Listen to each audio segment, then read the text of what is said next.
আর বাংলাদেশেও চালু হলো বহুল প্রতীক্ষিত স্টারলিংক স্যাটেলাইট ইন্টারনেট সেবা। প্রযুক্তি বিশ্লেষকদের মতে এটি দেশের ইন্টারনেট ব্যবস্থায় এক বৈপ্লবিক পরিবর্তন আনতে সক্ষম।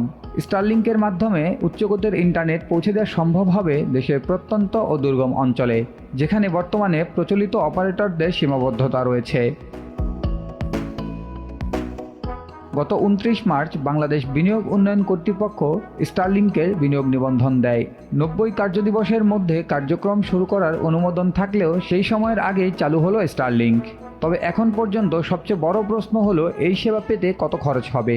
বাংলাদেশের সম্ভাব্য দাম সম্পর্কে আনুষ্ঠানিক কিছু জানা না গেলেও বিভিন্ন দেশের মূল্য কাঠামোর উপর ভিত্তি করে একটি সাধারণ ধারণা পাওয়া যায়। স্টারলিংক সংযোগ নিতে হলে ব্যবহারকারীদের প্রথমে একটি কিট কিনতে হবে। স্টারলিংকের ওয়েবসাইটে দেওয়া তথ্য অনুযায়ী স্টারলিংক কিটে একটি রিসিভার বা অ্যান্টেনা, কিডার স্ট্যান্ড, রাউটার, কেবল ও পাওয়ার সাপ্লাই থাকে। এই কিটের দাম $349 থেকে $599 মধ্যে।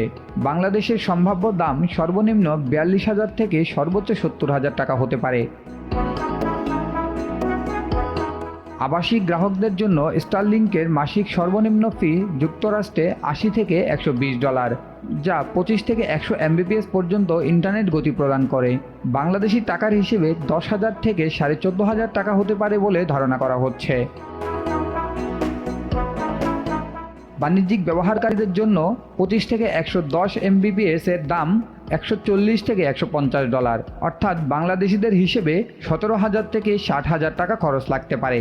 আর ভ্রমণকারীদের জন্য রোম প্যাকেজ 50 GB ডেটার জন্য $50, অর্থাৎ 6,000 টাকা, এবং আনলিমিটেড ডেটার জন্য $165, বাংলাদেশি হিসেবে 20,000 টাকা।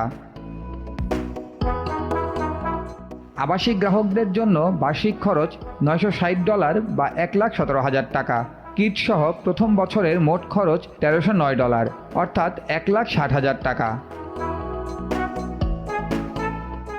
বাংলাদেশের স্থানীয় ইন্টারনেট সেবা 50 থেকে 100 টাকায় 5 থেকে 30 Mbps সেবা পাওয়া যায়।